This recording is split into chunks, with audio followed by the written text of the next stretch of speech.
दोस्तों, स्क्रीन पर नज़र आने वाला ये इंसान कोई और नहीं बल्कि हमारे भारत देश का एक मशहूर पत्रकार मोहम्मद ज़ुबैर है, जिसको अभी रिसेंटली दिल्ली पुलिस की तरफ से अरेस्ट कर लिया गया है। और यकीनन अरेस्ट कर भी लेना चाहिए था, क्योंकि पिछले 4-5 सालों में मोहम्मद ज़ुबैर ने जो काम किया वो अरेस्ट करने के ही लायक था। लगातार मोहम्मद ज़ुबैर ने ऐसे लोगों को एक्सपोज किया कि जो फेक न्यूज़ फैलाया करते थे या फिर नफ़रत फैलाने की कोशिश किया करते थे। स्पेशली बात करें अगर रिसेंट केसेस की, तो चाहे मामला यति नरसिंहानंद का हो या फिर नुपुर शर्मा का हो, दोनों में ही सबसे मेजर रोल अगर किसी ने प्ले किया था तो वो यही इंसान था, यानी मोहम्मद ज़ुबैर। आपको बताते चलें कि नुपुर शर्मा का जो ये मैटर पूरी दुनिया में इतनी तेज़ी के साथ हाईलाइट हुआ था और ज़्यादातर मुस्लिम देशों ने न सिर्फ इंडिया से पब्लिकली माफ़ी की मांग की थी बल्कि बॉयकॉट करना शुरू कर दिया था, ये सारा का सारा ज़ुबैर का ही करा धरा था।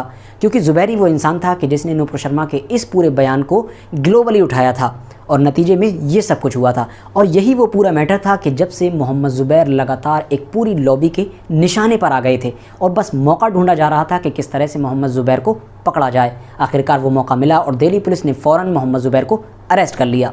मगर अब सवाल ये है कि आखिर मोहम्मद ज़ुबैर ने किया क्या था। तो आपको बताते चलें कि स्क्रीन पर आपको जो ये ट्वीट नज़र आ रहा है, ये मोहम्मद ज़ुबैर की तरफ से सन 2018 में किया गया था और इसी ट्वीट की वजह से ही मोहम्मद ज़ुबैर को गिरफ्तार किया गया है और उनके ऊपर यह आरोप लगाया गया है कि उन्होंने हिंदू देवी देवताओं का मजाक बनाया है। इंटरेस्टिंग बात यह है कि मोहम्मद ज़ुबैर ने इस फोटो को बॉलीवुड की एक ऐसी फिल्म से उठाया है कि जो 1983 और 84 के करीब में रिलीज़ की गई थी। इस पूरे फोटो का मैटर क्या है, ये आप इस क्लिप के ज़रिए से देख सकते हैं। अब इसको 5 रुपए देने की क्या जरूरत है? इसे तुम 5 रुपए कह रही हो ना, सन 70 के 70 पैसों से ज्यादा नहीं। और फिर जिंदगी में पहला और आखिरी हनीमून मना रहे हैं। हम दोनों खुश हैं ना, तो दुनिया को भी खुश रहना चाहिए, मजे करें। अरे उसने तो कहा था हनीमून होटल, ये तो हनुमान होटल है।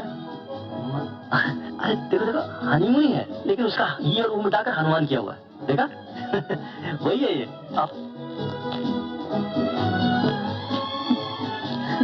मगर अब सवाल यही है कि अगर मोहम्मद ज़ुबैर सिर्फ इस फ़ोटो को पोस्ट करने की वजह से गिरफ़्तार हो सकता है, वो भी 4 साल के बाद, तो फिर उन मेकर्स का क्या जिन्होंने ये फ़िल्म तैयार की थी? क्या उन सारे मेकर्स, एक्टर्स और इस तरह के जितने भी लोग इस फिल्म से जुड़े हुए हैं उन सब के खिलाफ कार्रवाई होगी या फिर नहीं होगी? इसके अलावा वर्थ नोटिसिंग बात यह भी है कि मोहम्मद ज़ुबैर को गिरफ़्तार करते वक्त जिन धाराओं को उनके ऊपर लगाया गया है, बिल्कुल वही धाराएँ नुपुर शर्मा के ऊपर भी लगाई गई थी। मगर दूसरी तरफ नुपुर शर्मा आज़ाद है और इस तरफ मोहम्मद ज़ुबैर को गिरफ़्तार कर लिया गया है और कब तक छोड़ा जाएगा इसका भी अभी दूर दूर तक कोई अता पता नहीं है। मगर अच्छी बात यह है कि शायद मोहम्मद ज़ुबैर से नफ़रत करने वाले लोगों को भी इस बात का अंदाज़ा नहीं होगा कि मोहम्मद ज़ुबैर अब इतना ज़्यादा पॉपुलर और ताकतवर हो चुका है, क्योंकि गिरफ़्तार होते ही मोहम्मद ज़ुबैर को जो सपोर्ट मिला है वो यकीनन अनबिलीवेबल है। मेरे अकॉर्डिंग शायद ही अब भारत की कोई ऐसी अपोजिशन पार्टी बची होगी कि जिसके छोटे से लेकर बड़े नेता ने मोहम्मद ज़ुबैर को सपोर्ट ना किया हो और जल्द से जल्द उसकी रिहाई की मांग ना की हो। इतना ही नहीं, इंटरनेशनल लेवल पर भी मोहम्मद ज़ुबैर को बढ़ चढ़ कर सपोर्ट मिल रहा है। दुनिया की बड़ी से बड़ी ऑर्गेनाइजेशन से जुड़े हुए लोग मोहम्मद ज़ुबैर की जल्द से जल्द रिहाई की मांग कर रहे हैं।